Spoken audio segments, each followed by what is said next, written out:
Everyone I welcome you all who joining in guys. आज हम Aquarius राशि यानी कि कुंभ राशि का प्रेडिक्शन करने वाले हैं कि 2024 उनका कैसा जाने वाला है। 2023 is about to end and 2024 कुंभ राशि वालों के लिए कैसा होने वाला है, क्या अपॉर्चुनिटीज़ उनको मिलने वाली हैं finance wise, relationship wise and health wise, उनका कैसा रहेगा 2024।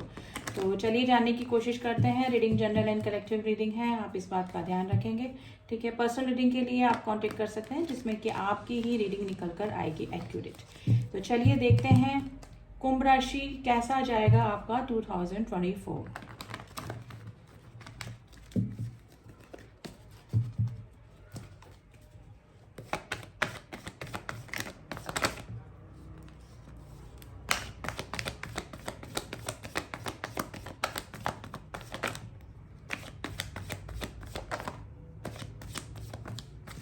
कार्ड्स आ गए हैं हमारे पास, तो चलिए देखते हैं। टेम्परेंस का कार्ड आया है bottom of the deck. First card आया है हमारे पास 5 of cups, 4 of pentacles and page of cups.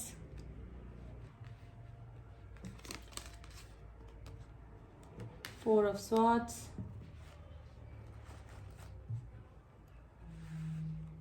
I hope guys आपको कार्ड्स दिख रहे होंगे। 2 of cups and 10 of bands. देखिए 2024 गाइज, आप किसी पर्सन को प्रपोज कर सकते हैं या फिर आपके पास में किसी का कमिटमेंट या प्रपोजल आ सकता है गाइज। काफ़ी दिनों से अगर किसी कोई रिलेशनशिप में आप हैं तो आप किसी कमिटेड रिलेशनशिप में बन सकते हैं। वैसे मुझे किसी सामने वाले पर्सन की तरफ से ही आपको कमिटमेंट या प्रपोजल आते हुए मुझे दिखाई दे रहा है। लेकिन पेज ऑफ कप्स की भी एनर्जी है गाइज, आप अपने किसी को प्रपोज कर सकते हैं। काफ़ी दिनों से आपने अगर सोच रखा था कि इस रिलेशनशिप को मुझे आगे बढ़ाना है या फ्रेंडशिप चल रही थी इस रिलेशनशिप को और आगे सीरियसली लेकर जाना है, तो आप किसी को प्रपोज कर सकते हैं या फिर आपकी तरफ किसी का प्रपोजल आ सकता है डेफिनेटली। ये पर्सन आपसे एज में छोटा हो सकता है, यानी कि आप दोनों के बीच में एज डिफरेंस हो सकता है गाइज। आपको किसी चीज का खोने का डर होगा, यानी कि आपको लगेगा कि कोई अपॉर्चुनिटी आपने मिस कर दी 2024 में, लेकिन आप उसके फेयर साइड को नहीं देख पाएंगे। आपको लगेगा कि सब कुछ खत्म है, लेकिन ऐसा नहीं होगा। उसमें भी आप अगर आप सीरियसली जाएंगे, थोड़ा सा सोच समझ कर डिसीजन लेंगे, तो आपको रास्ते दिखाई देना शुरू होंगे। तो किसी ऐसी कंडीशन अगर आपके सामने आती है कि आपको लगे कि सब कुछ खत्म है, अब कुछ भी नहीं बचा है, या वो किसी रिलेशनशिप को लेके हो सकता है, कोई बिजनेस को लेके हो सकता है, किसी भी डिसीजन को लेके हो सकता है, तो आपको लगेगा कि सब कुछ खत्म है, लेकिन ऐसा नहीं होगा। उसमें आपको पूरे चांसेस आपके होंगे कि आप स्थिति को सुधार सकते हैं। तो इस कंडीशन में मत आइएगा गाइस 5 ऑफ कप्स की एनर्जी में। ठीक है, आपको अपॉर्चुनिटी मिलती रहेगी अगर आप उस रिलेशनशिप को सीरियसली और बहुत ही माइंडफुली टैकल करेंगे, तो उस प्रॉब्लम आपकी सॉल्व हो जाएगी गाइस। ठीक है, तो ये सिचुएशन हो सकती है, आप अच्छा अर्न कर पाएंगे। मे भी हो सकता है कि 2024 आपका फाइनेंशियली अच्छा ही जाए, लेकिन आप और अच्छा अर्न करने का सोच सकते हैं, कहीं इन्वेस्टमेंट कर सकते हैं, यानी कि आपके पास में जो पैसा है उसको कहाँ आपको लगाया जाए जिसके कि 10 का 20 हो सके, यानी कि इन्वेस्टमेंट आप करना चाहेंगे जहाँ से कि आपको काफ़ी अच्छा प्रॉफिट होगा और होने के पूरे चांसेस भी बन रहे हैं गाइज। आपका थोड़ा सा आप टेंशन में आ सकते हैं, थोड़ा सा किसी चीज़ को लेकर, किसी रिलेशनशिप को लेकर, क्योंकि रिलेशनशिप के बीच में एक कार्ड आया है, तो मुझे लग रहा है कि कोई रिलेशनशिप को लेकर आपको थोड़ा टेंशन हो सकती है, आपकी स्लीपलेस नाइट हो सकती है, यानी कि आप ओवर थिंकिंग में जा सकते हैं। आपकी ये कंडीशन होगी कि आप ये बातें किसी से शेयर भी नहीं करेंगे और अंदर ही अंदर परेशान होते रहेंगे। तो ये सिचुएशन गाइज आपको नहीं आने देनी है, आपको बहुत माइंडफुली इस सिचुएशन से बाहर निकलना होगा। ठीक है, सोच समझ के डिसीजन लीजिएगा जो भी लें। थोड़ा सा बर्डनाइज ही फील करेंगे आप 2024 में, किसी मैटर को लेकर आपके ऊपर रिस्पॉन्सिबिलिटी आ सकती है गाइस। देखिए नेगेटिव एंड पॉजिटिव जो भी होगा वो मैं बिल्कुल क्लियरली बताऊंगी, ब्लंटली आपको। ठीक है, क्योंकि बर्डन का कार्ड आया है, थोड़ा सा जिम्मेदारियां आपके ऊपर 2024 में बढ़ते हुए मुझे दिखाई दे रही है। लेकिन bottom of the deck temperance का कार्ड आया है, आप बैलेंस कर पाएंगे, यानी कि अगर आपको पैसे से रिलेटेड ज़्यादा जिम्मेदारियां आ गई हैं तो आप अच्छा कमा लेंगे, तो बैलेंस कर पाएंगे। रिलेशनशिप में अगर प्रॉब्लम आ रही है तो आप उस प्रॉब्लम से आउटकम कर पाएंगे और बैलेंस कर पाएंगे, यानी कि बॉटम ऑफ द डेक की एनर्जी बहुत स्ट्रांग होती है गाइज। ये जो कि सारे कार्ड्स पे हमारे इफेक्ट डालती है, तो टेम्परेंस का कार्ड है, आप कोई ना कोई बीच का रास्ता डेफिनेटली निकाल ही लेंगे, यानी कि किसी रिलेशनशिप में प्रॉब्लम है तो भी निकाल लेंगे, पैसे से रिलेटेड प्रॉब्लम है तो भी निकाल लेंगे, हेल्थ से रिलेटेड प्रॉब्लम है तो आप उस प्रॉब्लम से भी निकल जाएंगे। तो बैलेंस का कार्ड है, आप 2024 में प्रॉब्लम्स आपके ऊपर आएंगी, ठीक है, लेकिन आप उनसे निकल भी जाएंगे, ठीक है। तो 2024 थोड़ी प्रॉब्लम के साथ में, लेकिन उनके सोल्यूशन के साथ में भी आपके लिए आ रहा है। अब थोड़ा सा और जानने की कोशिश करते हैं कि 2024 आपका कैसा जाने वाला है। तो चक्रा विजडम से देखते हैं गाइस कि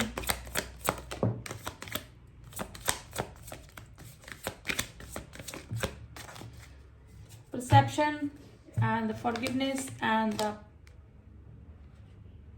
perception and perfection दोनों आए हैं, ठीक है गाइज। आप कोई ट्रेनिंग ले सकते हैं किसी काम को करने की, अगर आप काफ़ी दिन से सोच रहे थे तो आपको लगेगा कि इस चीज़ के बारे में पहले मुझे और नॉलेज लेने की ज़रूरत है, तो किसी चीज़ के बारे में आप स्टडी कर सकते हैं, कोई काम सीख सकते हैं, किसी मतलब कोई प्रोफेशनल कोर्स कर सकते हैं, जिसकी वजह से आपको मतलब प्रॉफिट ही होगा, यानी आप अपना कोई नया काम भी स्टार्ट कर सकते हैं।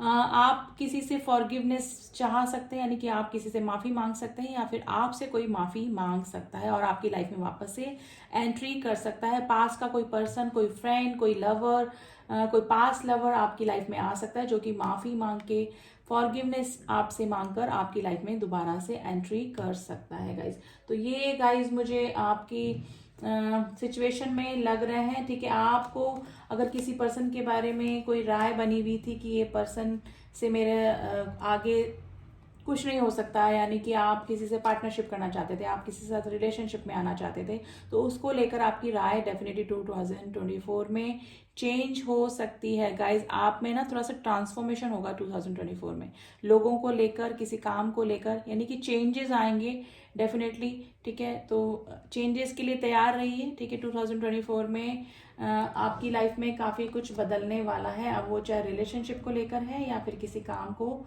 लेकर भी हो सकता है गाइस। लेकिन नई चीज़ की शुरुआत आपकी लाइफ में डेफिनेटली होने वाली है, चाहे वो पैसे के इन्वेस्टमेंट से हो या फिर किसी रिलेशनशिप से लेकर हो, लेकिन आप थोड़ा सा डिमोटिवेट भी फील करेंगे, लेकिन बैलेंस भी कर पाएंगे।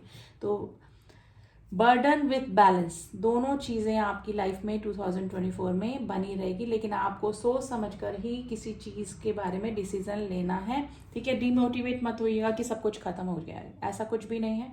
आपकी लाइफ में प्रॉब्लम्स भी आएंगी तो उनका सोल्यूशन भी आपको मिलता ही रहेगा, ठीक है। अब एंजल्स की एडवाइस आपके लिए देख लेते हैं कि क्या एडवाइस कर रहे हैं आपको 2024 में। एक्वेरियस राशि, क्या एडवाइस 2024 में आपको मिल रही है एंजल्स की। देखिए वापस से फॉरगिवनेस आई है, या तो गाइज आपसे कोई माफ़ी मांग सकता है, या फिर आपको किसी को फॉरगिव करके आगे बढ़ना होगा, यानी कि आपको किसी को माफ़ी देनी होगी, ठीक है। तो फॉरगिवनेस का कार्ड दो बार आया है। No meditation brings answer. देखिए अगर आप बहुत ज़्यादा टेंशन में आ जाएं या फिर थोड़ा सा डिप्रेशन आपको होने लगे, तो एंजल्स बोल रहे हैं कि आपको मेडिटेशन में बैठना चाहिए, गॉड से जुड़ना चाहिए, शांति से बैठिए और सोच समझ के किसी प्रॉब्लम का सॉल्यूशन आपको निकालना होगा।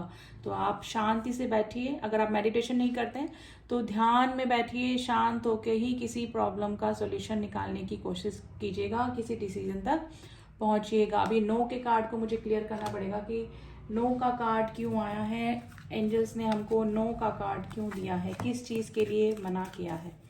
तो चलिए देखते हैं एक्वेरियस राशि क्या नहीं करना है आपको।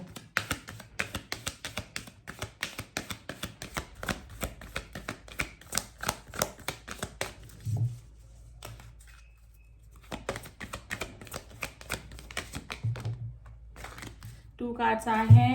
Communicate clearly. देखिए अगर कोई भी काम करने आप जा रहे हैं तो जिस भी पर्सन से बात कर रहे हैं एकदम क्लियर बात कीजिएगा, जो भी है कम्युनिकेशन एकदम क्लियर करिए, रखिएगा। Let go. देखिए अगर आप किसी पर्सन के बिहेवियर से परेशान है, किसी चीज़ से, तो उनको लेट गो कीजिए, ठीक है। ज़्यादा सीरियसली लेने की ज़रूरत नहीं है, ठीक है। आपको नहीं क्या लेना है, आपको ज़्यादा सीरियसली उस चीज़ को नहीं लेना, ना ही उस पर्सन को, ना उसकी पर्सन की एक्टिविटी से आपको परेशान होना है, उसके एक्शन से आपको परेशान होना है। लेट गो करना है, फॉरगिवनेस में आना है, ठीक है। यू आर रेडी, आप हर चीज़ के लिए रेडी रहेंगे 2024 में, ठीक है। तो बी प्रिपेयर, स्ट्रेंथ बनाए रखिए एंड ज़्यादा सीरियस किसी भी ना पर्सन को लेना, ना ही सिचुएशन को लेना है। फॉरगिव कीजिए, ठीक है, फॉरगिव कीजिए और आगे बढ़ जाइए। तो ये थी रीडिंग गाइज एक्वेरियस राशि वालों के लिए। एंड रीडिंग कैसे लगी आप मुझे बता सकते हैं। जो न्यू व्यूवर्स हैं, हमेशा की तरह डू सब्सक्राइब माय चैनल। अगर मेरी रीडिंग्स आपको पसंद आती है, मैं और भी टॉपिक्स पे रीडिंग्स बनाती हूँ। एंड जिन्होंने भी किया हुआ है उनका थैंक यू सो मच। मिलती हूँ आपसे नेक्स्ट रीडिंग में, तब तक के लिए ओम साई राम, ओम नमः शिवाय।